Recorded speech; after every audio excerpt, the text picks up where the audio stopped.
Bom, galera, eu tô aqui pra gravar pra vocês, tá?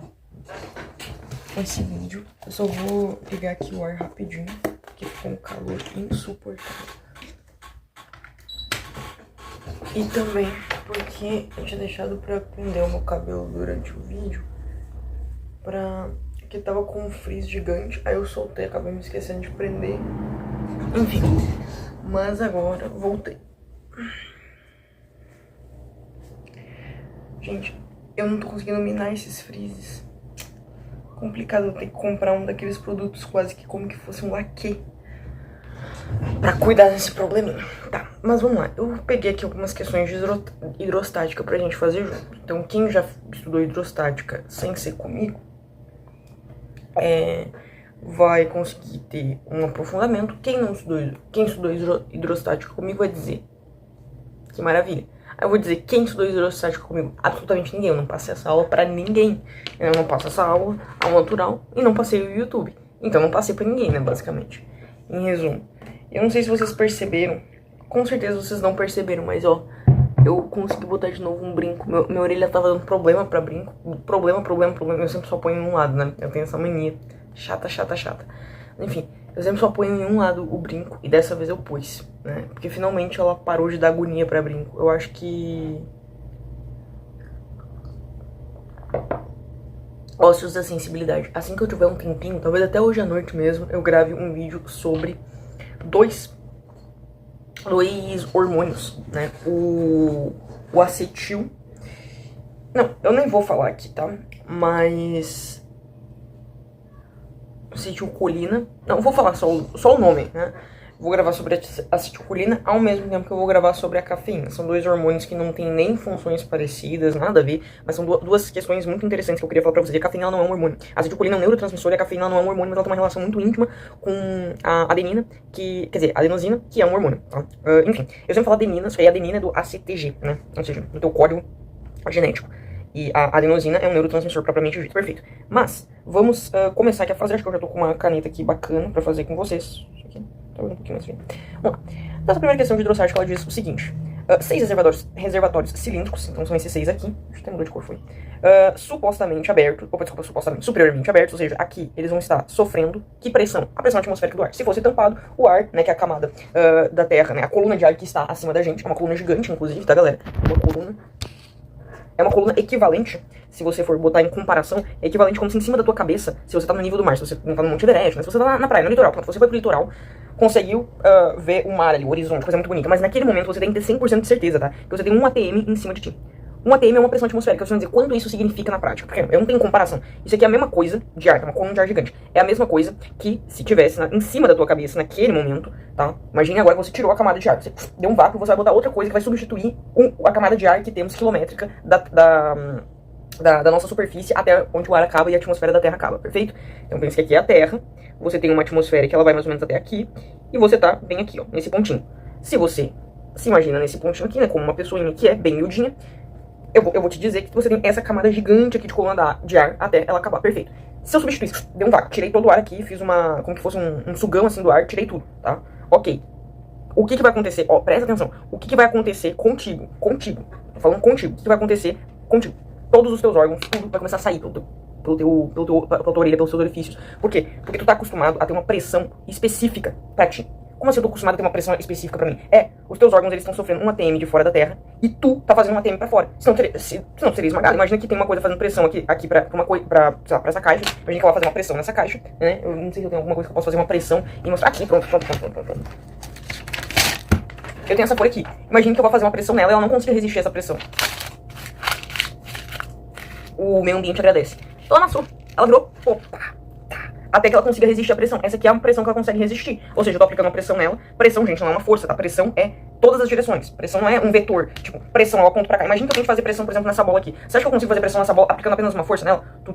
Não. Se ela não receber uma outra força aqui que pare ela, ou seja, se eu não aplicar 2 forças aqui nela, o que vai acontecer? Eu vou fazer uma força aqui, ela vai continuar andando. Ela não tá sofrendo pressão, ela tá sendo comprimida. Aí eu imagino, não, então eu botei uma força aqui, mas eu não tô fazendo nas partes de cima. O que vai acontecer? Ela vai escapar pra baixo, ou escapar pra cima. Aí você vai me dizer, não, Luana, mas então... ou ela vai se cortar ao meio. Não, Luana, mas então eu tô botando pressão embaixo e em cima.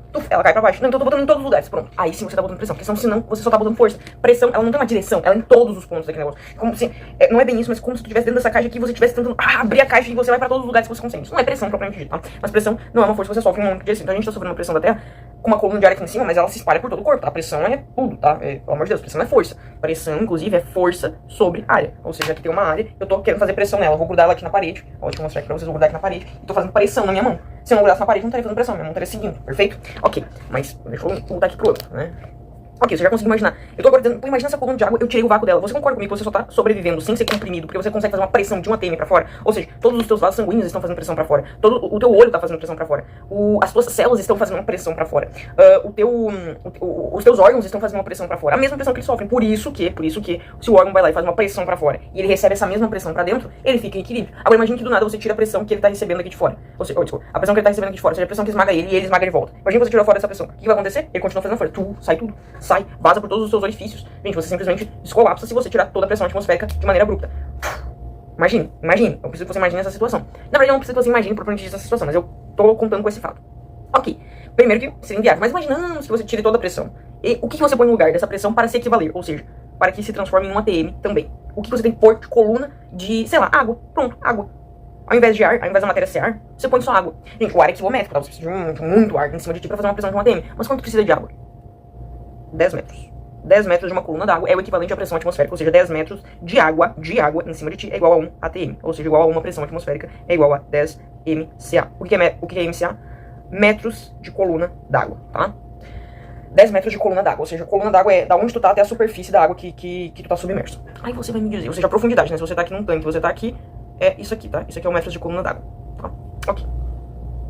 Aí você vai me dizer, pô, Luana, eu consegui entender que eu vou precisar. Então é como se eu constantemente estivesse sob a força de 10 metros de coluna d'água em cima de mim, ou seja, 10 metros de água em cima de mim. É basicamente, tá? Essa daí é a pressão que você sofre. É uma pressão brutal, tá? Uma ATM, galera, é uma pressão brutal. Vai no meio da água e aumenta um ATM, vai ficar em 2 ATM pra ver. Tu descolapsa, mano. Descolapsa. Tenta, assim, não é que tu descolapsa, óbvio que tu consegue se adequar, mas enfim. O ponto é, olha só. Por isso que, inclusive, quando você tá viajando de avião, sabe quando... O avião tá aqui, ó. O avião tá aqui. Na linha. Vamos lá, gente. É óbvio que eu não sei qual é a linha que o avião tá. Mas vamos supor que você esteja numa cidade litorânea. O avião ele tá literalmente a 0 de altitude. Ou seja, ele tá na linha do mar e ele tá sofrendo com uma ATM de pressão. Aí ele começa a voar. E aí a pressão vai diminuindo, porque tem menos coluna de ar em cima dele, né? Quanto mais alto ele fica, menos a coluna de ar tá sobre ele. Aí imagina que Aí você sabe que depois de um tempo, quando você tá lá, meio que como tua orelha tampasse. O que é isso? No teu ouvido, eu vou mostrar aqui pra vocês, ó. No teu ouvido você tem aqui a orelha. E aqui você tem o teu. Como que fosse o teu tímpano, vamos dizer assim. O que acontece? Toda a tua orelha, toda a estrutura da tua orelha, ela tá fazendo pressão pra fora e ela tá sofrendo uma pressão pra dentro, ela fica em equilíbrio. Ou seja, a força que ela sofre aqui, oriunda da pressão, é a mesma força que ela faz pra cá, né? Ok, perfeito. Imagina, cara, eu me esqueci, mas esse exemplo é muito bom. Imagina que alguém tá te empurrando. Olha isso, alguém tá te empurrando aqui. E você não tá saindo do lugar. Você só tem como não estar saindo do lugar se alguém te empurra, porque você tá fazendo uma força de volta. Você pode não tá aplicando uma força contra aquela outra pessoa, mas se você tá resistindo, você tá fazendo uma força. Tanto é que se do nada, abruptamente, alguém tá te empurrando, para de te empurrar, o que acontece? Tu vai pra frente. Imagine que alguém esteja aqui, ó. Não, tá me empurrando. Tá tentando me empurrar, E aí do nada ela me larga. Eu não vou cair pra trás. Eu caio pra trás quando a pessoa para de me empurrar. Não. O que acontece? Ou eu fico estática, não. Se ela para só do nada, tá me empurrando. Eu caio pra frente. Ou então, se vocês dois estão puxando o mesmo negócio, ó. Imagina que, ó, eu tô puxando esse lado aqui da corda e tu tá puxando esse lado aí da corda. Então nós dois puxando. Aí nada tu larga a corda. O que vai acontecer comigo? Eu vou cair pra trás.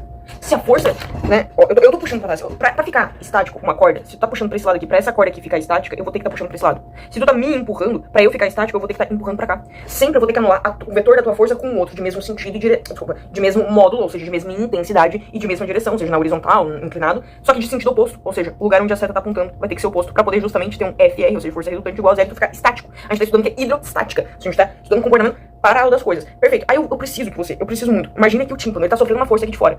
Pra que ele permaneça, pra que a estrutura do teu aparato, né, auditivo.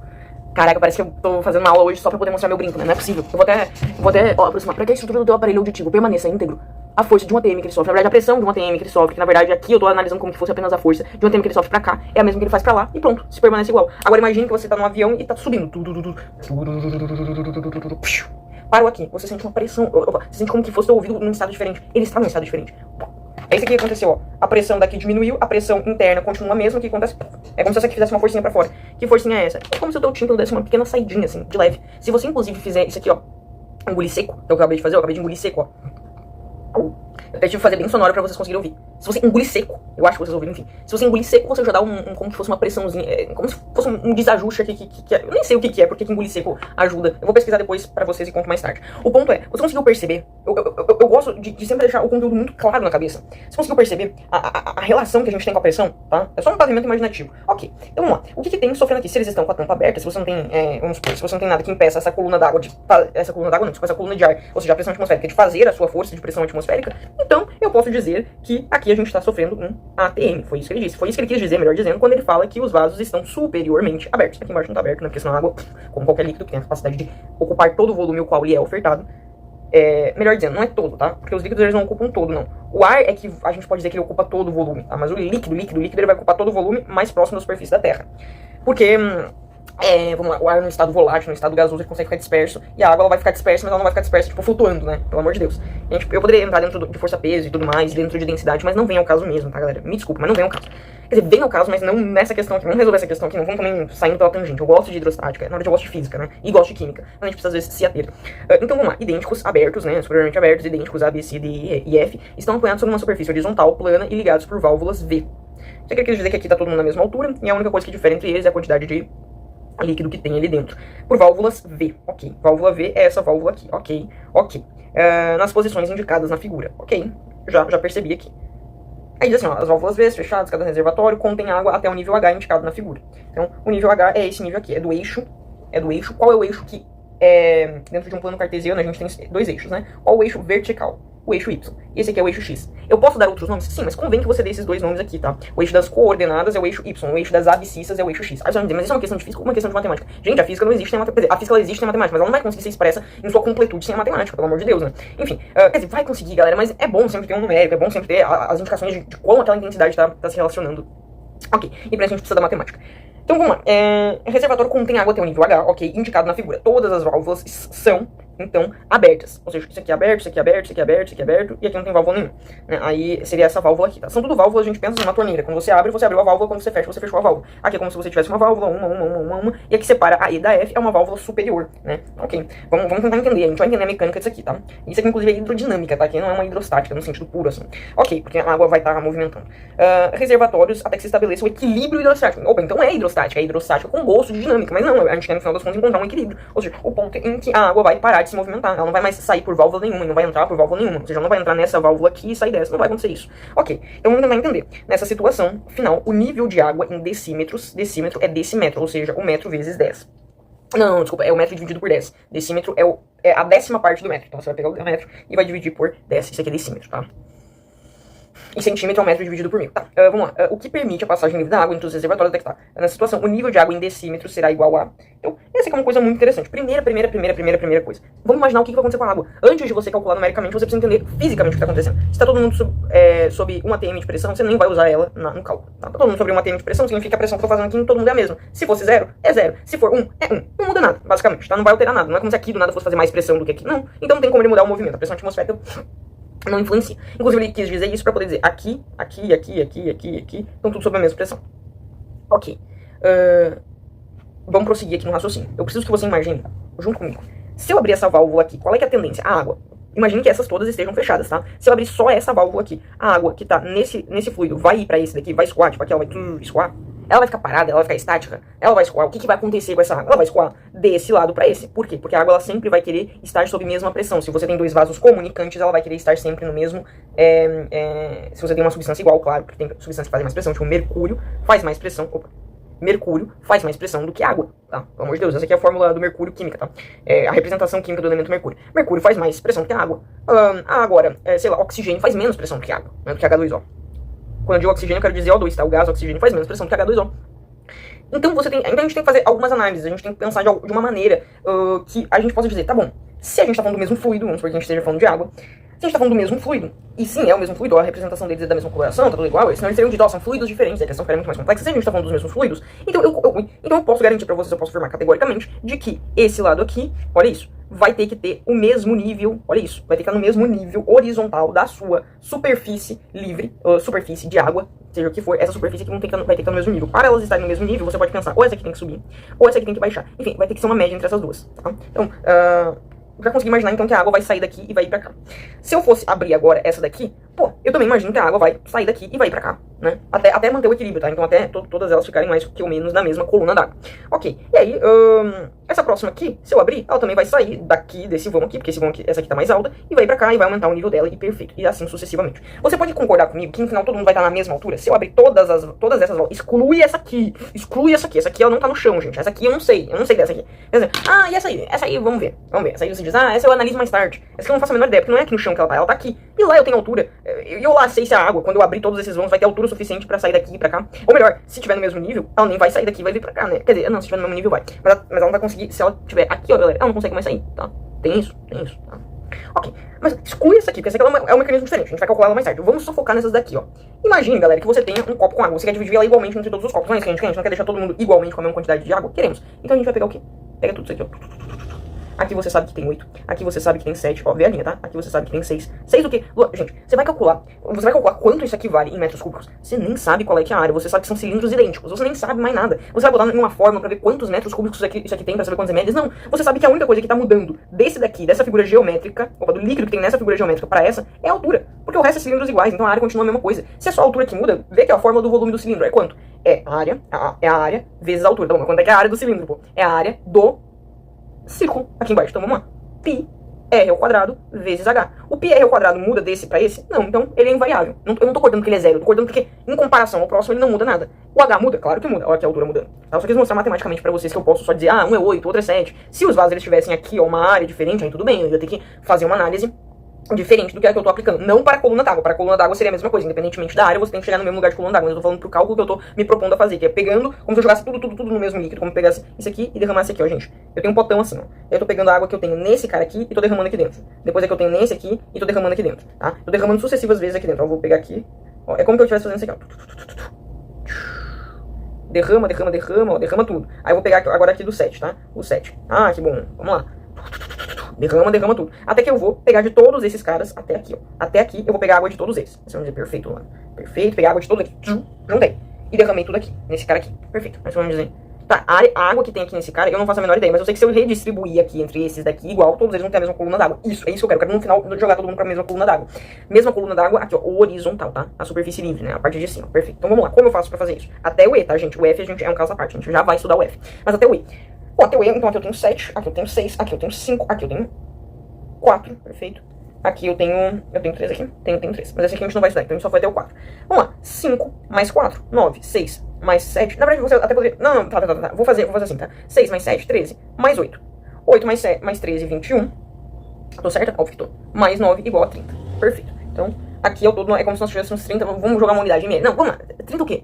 Unidade de volume, ou seja, 30 litros, 30 ml, 30 unidades de volume, né? Eu vou lá saber que unidade de volume eu tô falando, se é litro, se é ml, se é metro cúbico, se é centímetro cúbico, não sei. Unidade de volume. Ok, e aí eu posso tirar essa unidade de volume que ela é muito genérica, tá? Eu só quero dizer 30, mas vai só pra me referir do que eu tô falando. Ano que vem, são quantos vasos que eu tenho? 1, 2, 3, 4, 5. Opa, 30 dividido por 5 vai dar igual a 6. Então é como se todos eles estivessem, ó, eu peguei esses 30 e dividi por 5 vasos igualmente, são 5 irmãos, eu tô dividindo igualmente entre eles, os 30 ml que eu achei total, eu tô pegando os 5 copos, eu vou repartir igualmente entre eles, aqui 6. 6 o quê? Pô, 6 litrinhos, que vão ter, né, 6 unidades de volume, que vai ter em cada copo. Então esse copo aqui vai ter 6 unidades, vai estar todo mundo mais ou menos nessa linha aqui.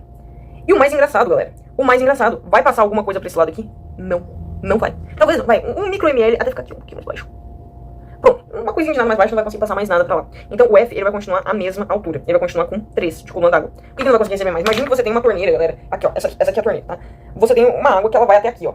Ela tá até aqui. Eu consigo, mesmo abrindo a torneira, eu consigo fazer com que botar um copo aqui e a água começar a sair? Não, gente, a água ela não levanta daqui e cai pra torneira. Não, ela só cai da onde ela tá e vem aqui pra torneira, ó. Ela não sai, ela não se levanta de onde ela tá. Isso aí você tá defendendo um princípio de que não é um movimento espontâneo. Ou seja, isso envolve energia, não é um movimento que acontece natural na natureza. Tipo, não, pô, as coisas começam... É como se você me dissesse que esse papel aqui teria capacidade de se elevar, ó, de sair daqui, pensa que isso aqui é água. A água tivesse essa capacidade aqui. Não, a água no máximo não tem essa capacidade aqui, de fluir assim. O máximo. Agora, fluir assim, saindo daqui, ganhando altura e caindo, isso não existe. Por isso que se tá aqui numa coluna d'água em que simplesmente você não tem mais, né, não tem a pressão pra fazer ela jogar daqui pra cá, ou seja, eu teria que sair daqui de baixo, e nesse caso aqui a gente sabe que ele vai estar aqui no 6, não vai ter motivação pra ela cair pra outro lugar. Ela não vai conseguir cair, não naturalmente, né? Você conhece como funciona uma torneira, né? Geralmente a gente põe a bica aqui, desculpa, a válvula aqui, né? A válvula de escape a gente põe ela bem aqui pra poder pegar a nossa aguinha na torneira, a gente não põe lá em cima aqui. Imagina, tá, vai abrir e vai sair só esse tiquinho aqui de água, todo o resto não vai conseguir mais sair. Aí você vai me dizer, perfeito, Luana, meu Deus do céu, agora eu entendi, agora tudo faz sentido, pô. Então, exatamente, é exatamente isso que eu tava querendo fazer, produzir esse raciocínio em vocês. Então, pô, nessa situação que a gente acabou de analisar, isso aqui envolveu, gente, alguma forma. Seja sincero comigo, não. Envolveu algum conhecimento só física. Só física. Só análise física, gente. Não é possível você vai me dizer que isso aqui é alguma fórmula. Não, isso aqui, puta que pariu. Desculpa, desgrinho, né? Você olha assim, não, isso aqui não é possível, isso aqui não é uma fórmula. Não, isso aqui não é uma fórmula. Isso aqui foi uma análise que eu fiz. Você tem vários caminhos, inclusive, pra fazer essa análise de como é que eu faço pra deixar todo mundo igual, tendo essa quantidade aqui de água. Enfim, você poderia, inclusive, fazer a média 1 por 1. Como é que eu faria a média 1 por 1? Do 8 pro 7, você concorda que a média de 8 pra 7 é 7,5? Sim. Tá bom. E de 6 e de 7,5 para 6, qual é que é a média? 7. Você concorda? Eu preciso de 0,5 pra sair. Não é 7 não, pai. Porque eu preciso de 1 pra sair do 6 e de 7,5 pra sair do 7. Mas deveria ser 7. E agora eu tô embasbacada, porque devia ser. Já entendi qual foi o meu erro. Aqui, ó, tá 7,5, mas é 7,5 de 2 copos. Então você vai ter que fazer 7,5, uma média ponderada, vezes 2, mais a de um copo, que é o 6, perfeito. 6 vezes 1. 7,5 vezes 2, 15. Mais 6, olha aí, gente, a matemática, ó. Tá vendo como era mais fácil da outra maneira? Eu sempre me confundo. É uma média ponderada, tá, galera? Não é, tem 7,5. Sim, 7,5 e o dobro de volume, que é 7,5 pra esses dois. Então você tem que multiplicar vezes 2, porque são pra 2 copos. É um peso duplo. Ok, mais 6. Aí isso daqui vai dar 21. Aí você vai dividir por quanto? Você vai dividir por 2? Não, são 3 copos. Você fez uma média ponderada, você vai dividir pelo peso desse mais o peso desse. Dá quanto? 7, perfeito. Então agora você sabe que tá aqui na linha do 7. Também dá pra ter pensado assim, ó, galera. Você tem 8 e você tem 3 copos. Um com 8, outro com 7 e outro com 6. Imagine que o 6 recebeu um pouquinho, o 8 caiu um pouquinho. O 7 foi o meio termo entre os dois, né? A distância entre 6 e 8, o 7 ali no meio termo. Claro, galera, pelo amor da madrugada, eu resolvi fazer logo de todos de uma só vez. Então eu joguei como que fosse tudo lá e depois trouxe pra todos. Você pode fazer um por um? Pode. Trabalho do cão, mas faz, né? Faz, vai dar o mesmo resultado. Se você pegar aqui, vai ficar com 7, esse aqui também vai estar com 7. Aí você vai ter que fazer o 7 aplicado pra esse daqui. Você vai ter que fazer 7 vezes 3, porque são 3 bloquinhos com 7. Mas aí esse cara aqui, que ele tem um peso só de 1, porque ele é só 1, mais 5. Aí 7 vezes 3, 21, mais 5, 26. Aí você vai pegar esse 26 e vai dividir pelo número de copos, que são 4. Aí você vai pegar o 26 e vai dividir por 4. Nem vai dar um número exato, porque vai dar 13 dividido por 4, que dá 6,5. Aí você vai ficar com 6,5, você vai fazer a média com o próximo. Vai ficar 6,5 vezes 4, porque são 4 copos com 6,5, mais quanto esse último aqui tem. Esse último aqui, ele tem exatamente 4. Então você vai botar mais 4 vezes 1, dividido por 5, porque são 5 copos ao todo. Aí você vai pegar e vai fazer 6,5 vezes 4, você sabe que vai dar aqueles 26 que você tinha a princípio. Então você pode fazer o cálculo, né? 20 vezes 4 dá... Desculpa, 6 vezes 4 dá 24, meio de 4, né? Meio vezes 4, 0,5 vezes 4, e vou pegar o 4 e dividir por 2. E aí vai dar mais 2. E aí deu, obviamente, 24 mais 2, 26. Ok, só pra mostrar pra vocês matematicamente o raciocínio que você tem que ter. Enfim, e 4 vezes 1, 4. Então você tem que pensar, 26 mais 4 dá 30, 30 dividido por 5 é igual a 6. Ou seja, você chegou no mesmo número lá, só que você foi fazendo um por um, picotadinho. Eu já joguei todo 30 e dividi por todo 5. Luana, qual é o melhor método? Não é o que você se sente mais seguro. Se você não tá seguro com o método que eu tô te passando aqui, que a mãe tá te passando aqui, se você não tá seguro com o método que eu te passei aqui, que é esse aqui, que é muito mais fácil, você acha que você pode fazer um por um, mas, você tá gastando seu tempo e eu vou além, tá? Isso aí é prejudicial demais, você ficar com um método defasado. Eu, por exemplo, tenho métodos meus de segurança e eu forço pra sair deles. Eu só vou pro meu método de segurança em último caso. Quando eu, tipo, olho assim, meu Deus do céu, mas isso aqui tá muito... É em último do último caso. Eu não fico me ficando numa zona segura porque, não, mas é o meu método de segurança. Não, cacete, né? Vamos acordar pra vida. Então vamos lá. Se você tem 6, então vai estar com 6 até o E e o F não. Então, sem ver as alternativas. A, B, C, D e E, todos eles têm 6 ml. Vamos supor que seja ml a unidade, tá? E o último, que é o F, mas eu não sei se é ml, tá, gente? Não tem como eu saber. É igual a 3 ml. Ok, é só isso. É só isso, Ana, só isso. Aí você vai ler aqui, ó. 6 ml nos reservatórios de A a E. De A a E. E 3 no reservatório F. Marca e vai pra próxima. Aí, os outros são tudo devaneio, né? 5,5, né? Não tem que falar. 6 em todos os reservatórios, né? Tipo, como se aqui chegou a 6 e conseguisse jogar pro outro, mas se jogasse pro outro ia perder do dele. Enfim, a válvula tá aqui em cima, né? E se a válvula tivesse aqui embaixo? Vamos fazer a questão se a válvula tivesse aqui embaixo? Se a válvula tivesse aqui embaixo, eu ia ter que somar mais. Quanto ele tem de alturica? Ele tem mais 3. Então eu teria que fazer 33 dividido por quanto? 33. Eu peguei os 30, que era disso aqui tudo, e somei mais os 13 ml, que é disso aqui, tá? Aí daria quanto? Deixa eu despoluir aqui esse desenho. Aí daria quanto? Eu tenho que dividir por quanto? Ou eu tenho que dividir por 100, eu tenho que dividir por 5, agora eu tenho que dividir por 6, que são 6 vasos comunicantes. Você pode dizer que é 3 vezes 2, isso aqui vai dar 11, 11 dividido por 2, 5,5. Opa, então esse 5,5 aqui em todos os vasos foi pra quem considerou que a válvula não tivesse ali em cima, que a válvula tivesse ali embaixo. Pronto, mais uma questão aí pra pegar aluno desprevenido. É um aluno que saberia o conteúdo e talvez não considerou o fato da válvula estar ali em cima. Olha que banca safadinha, né? Quer dizer, safadinha não, né? Pelo amor de Deus. Você também tem que ir, pois, pra fazer não, o Nesp. Questão bacana, interessante, nada demais também. Falei. Meu café tá geladinho, de tanto que eu fiquei falando aqui sem beber. Agora uma da SpaceX, tá? Da mão, vamos lá. No interior de um recipiente vazio é colocado um cubo. Cara, eu tenho 9 minutos pra gravar isso aqui. Vamos ver se eu consigo. Acho que é melhor eu encerrar essa aula Então eu vou encerrar essa aula aqui, porque depois eu sei que se eu gravar até o limite, o que acontece? A minha memória, ela não consegue captar, receber essa daqui, eu tenho que excluir uma cacetada de coisa, depois eu perco um monte de coisa, eu prefiro assim, tá? Se eu gravar até o limite, porque eu tenho que converter o vídeo, tenho que receber esse aqui que eu tô gravando com o tablet, enfim, melhor não ir até o limite. Foi esse o vídeo, espero que vocês tenham gostado, tá? E tenham aprendido um pouco, serviu um pouco pra pavimentar o cérebro de vocês, caso vocês tenham aprendido hidrodinâmica com alguém que não tem uma capacidade de pavimentar a mente. Porque tem professores que são muito bons, mas eles não pavimentam a mente, tem professores que são muito técnicos, eles já vão direto aqui, ó, é isso aqui, isso aqui, isso aqui. Se você não pavimenta a mente, sendo bem sincero, isso aqui é basicamente a parte do introdutório, que é a parte que todo mundo diz, ah, não, isso aqui passa rapidinho. A parte de pavimentação da mente tem que ser tão longa quanto a teoria, se duvidar até mais, porque senão o aluno não sabe nem do que ele tá tratando, é uma coisa muito etérea, muito solta. Sabe o que eu quero dizer quando eu falo etérea? Eu preciso muito que você pense assim, ó, toda vez que eu falo etérea, eu tô dizendo etérea, eu tô dizendo como se fosse uma coisa muito solta, mas sabe o que eu quero dizer fundamentalmente com a expressão etérea? Períodos idos, tá? Acreditavam-se que o espaço, eu digo espaço para além da Terra, tá? Ou seja, além da superfície da Terra, uma coisa meio astronômica, o universo, né, o cosmos, era feito de... Não sabiam que o cosmos era basicamente grandemente composto de vácuo. É vácuo, é vácuo, é vácuo, é vácuo. Claro, né, gente, vácuo é ausência de matéria, né? Vácuo não é nem ar, é nada. A gente não tem vácuo na nossa atmosfera, a gente tem ar na nossa atmosfera. Vácuo é... Quando você suga, e ainda assim você não cria um vácuo completo aqui, porque... Pra você criar um vácuo completo, você tem que ter ausência de matéria. Eu tô te garantindo que ainda tem, mesmo que rarefeito, ou seja, mesmo que pouquíssimas moléculas. Olha esse vácuo aqui me fez puxar alguma poeirinha. Alguma substânciazita. Algumas substâncias não, algumas moléculas de ar, né? Mesmo que rarefeito, ou seja, mesmo que em baixíssima quantidade. Isso é rarefeito, inclusive. E aí é que tá o ponto. Olha o que eu quero dizer. Se o universo é vácuo, atualmente é consagrado, né? Que a grande parte do universo é vácuo. Mas se uma época você acreditava que o universo não era vácuo, mas não sabia o que tinha no universo, o que preenchia ele, o que disseram? O universo é preenchido de éter. Pronto, essa é a substância que preenche o espaço. Aí quando fala uma coisa etérea, parece que você tá jogando e fala, é uma coisa meio ampla, não se conhece, é uma coisa solta. É isso, tá? É isso que a expressão quer dizer. E sim, cara, eu amo física, tá? Tinha uma época que eu preferia mais química do que física, mas hoje em dia é pau a pau. Eu amo química, né? Não tem como eu preferir mais física do que química, senão eu estaria sendo tão louca, né? Química é uma das melhores matérias do mundo. E física também, né? As duas. Enfim, foi esse o vídeo. Espero que vocês tenham gostado e tchau.